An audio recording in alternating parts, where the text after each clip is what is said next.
Hello, good afternoon. Welcome to the weekly iTNet Tech Update. This month is Cybersecurity Awareness Month. So in honor of the season, I'm going to be giving some tips and tricks today on how to deal with spooky hackers. Today's topic is discussing a proactive approach to dealing with a breach, cybersecurity insurance. We're going to talk a little bit about what you should know when shopping around for insurance and cover some of the basics with you today.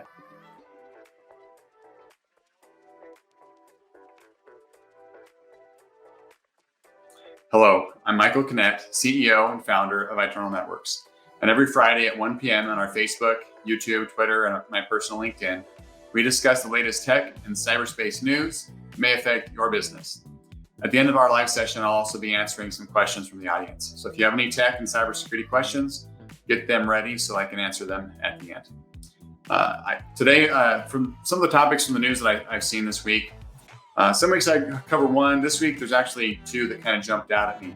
A few weeks ago, I talked about Twilio.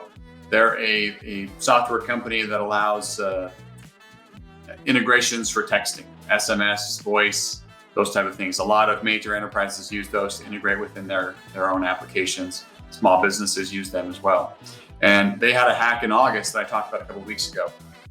And they just announced that there was another one back in June.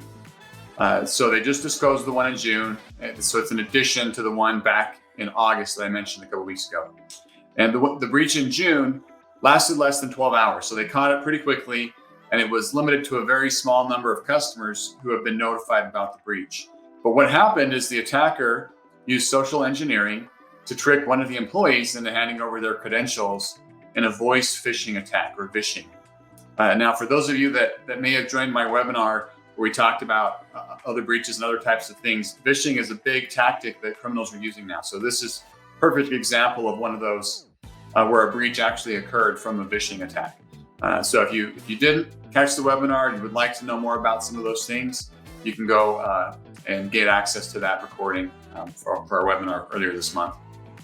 The other thing from the news that kind of jumped out, the White House has announced that they're launching a new cybersecurity initiative for 2023 that's going to include a labeling plan for your internet connected technology.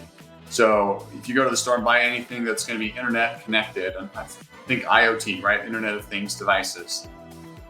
Starting in 2023, they're going to be labeled based on the level of risk for that device. Higher risk devices, or devices that have less security on them, will be labeled first. And the aim is to ensure that U.S. citizens are aware of those higher risk devices before taking them into their homes or into their businesses. Now, we don't know the exact details of how this is going to work, or necessarily who's going to determine what devices get which label. So I'm very curious to see how this is going. This could be very helpful, but if done improperly, it could definitely hurt some businesses that produce some of this technology. All right, now for our discussion. So what do you think? What should you know about cybersecurity insurance? So cybersecurity insurance, I want to say this before we get into this.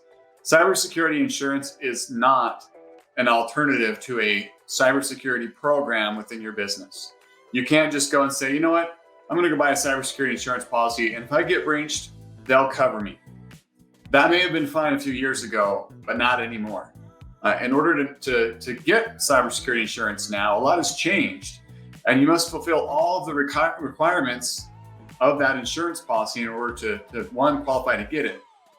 And those requirements vary, right? But more and more, the requirements are increasing. I'm seeing from some of my colleagues in the industry some of the applications for their clients' cyber insurance policies, and these insurance agencies are trying to mitigate their risk and ensure that those that are getting these policies are taking the necessary steps. So frequently now they're asking, do you have MFA or multi-factor authentication enabled on all of your remote access? Do you have a training program within your organization? Do you have proper email security? Do you have audit controls in place? Do you have a proper updated firewall? Do you have a patch management policy? Right? They're asking more and more of these things, and some of the applications require those, right? If you don't have those things in your application, they're not going to insure you. And some of them are just asking those questions to kind of get a better understanding It's part of their application process of where their clients are coming from. Now, if you fill out the application and say, yeah, we've got all these programs, but don't really, right? If you don't really have MFA enabled everywhere, but you tell them you do, and you end up with a breach, the insurance may say, okay, well, how did they get in? Oh, they got in through this account that didn't have MFA. Well, guess what? Now you're in violation of that insurance, and they're not going to cover you.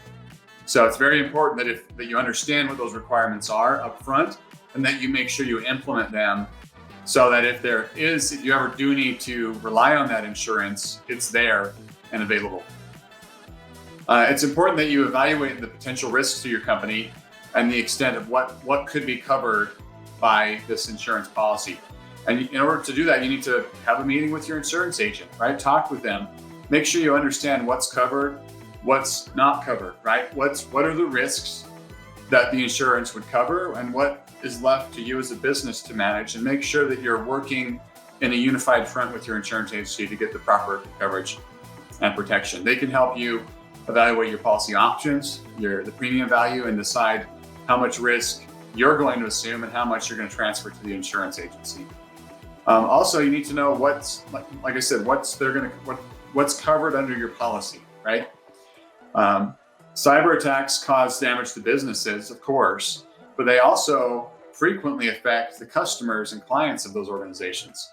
So when you're deciding on an insurance provider, you need to make sure that the policy covers both you and your business, as well as third-party claimants, right? Your customers, your clients. For example, if you have in your company social security numbers, credit card numbers, bank information, any personal information about any of your clients or customers, and you're breached and those criminals get access to that, you may need to provide identity theft protection or other similar services to your clients and customers as a result of that breach. So will your insurance policy cover that?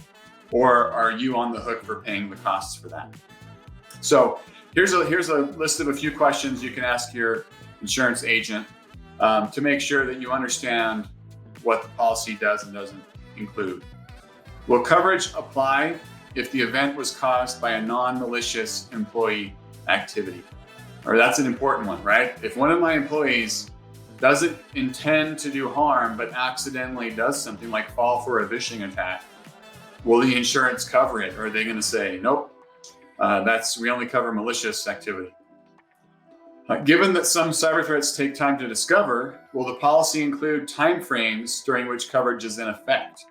So you need to make sure, right? Because if a hacker gains access in January and you don't discover it till July, what are they going to cover over that time period? Does coverage include both first and third parties, right? I talked about this just a moment ago, right? Is it going to cover your business and your customers, clients as well? Does the policy cover incidents resulting from war, terrorism, or insurrection? This is a big one because I've read and heard this last year that some breaches were not covered because the insurance agency said, oh, that's an act of war because of who was attacking, right? It was determined that it was a nation state. Well, if it's a nation state, right, then that's how the insurance classified it. Guess what? That policy didn't have coverage for any war, terrorism, insurrection, and so that breach was not covered. So it's important you ask those questions and understand whether you're going to be covered or not. If you need any help finding the best insurance policy fit for you, I'd love to answer any questions. You know, we pride ourselves on making our clients compliant with their cyber insurance requirements to make sure that they do have the coverage that they think that they have. And there's several providers out there that I can recommend and point you to. Let me just look here real quick and see if anybody's posted any comments or questions. I'm not seeing anything so far. I know Emily's watching on our YouTube feed, so if anybody comments on YouTube or Twitter, she can send me a chat on any questions that are there. With that, we do have an upcoming webinar next month. This month, we talked about cyber security, some of the top breaches, and tips on how to avoid those in your business. Next month, we're going to help you prepare a little bit for 2023. We're going to be sharing some helpful tips and tricks for your 2023 budget. That's going to be on November 17th at 1 p.m. Pacific time. So it's the season, right? Here it is, November. December's coming quick. Next thing you know it's going to be the end of the year, and you're going to be setting your goals and your budget and everything that you need for 2023. So we want you and your business to thrive in 2023 with a strong budget plan and reliable IT services. Budgeting with company growth in mind is a key to a prosperous future, and the essentials should not be shortchanged, right? From company morale to preventing costly cyber incidents, protecting sensitive information. This month's webinar, we're going to cover tips and tricks to arm yourself for those future planning meetings that you're going to have in your organization. And we will talk about budgeting in general, but we will also cover a little bit on how to plan for your IT budget, your technology spend as well. Since I don't see any questions come through, I thank you for your time. Hope you have a wonderful weekend, and we'll catch you next week.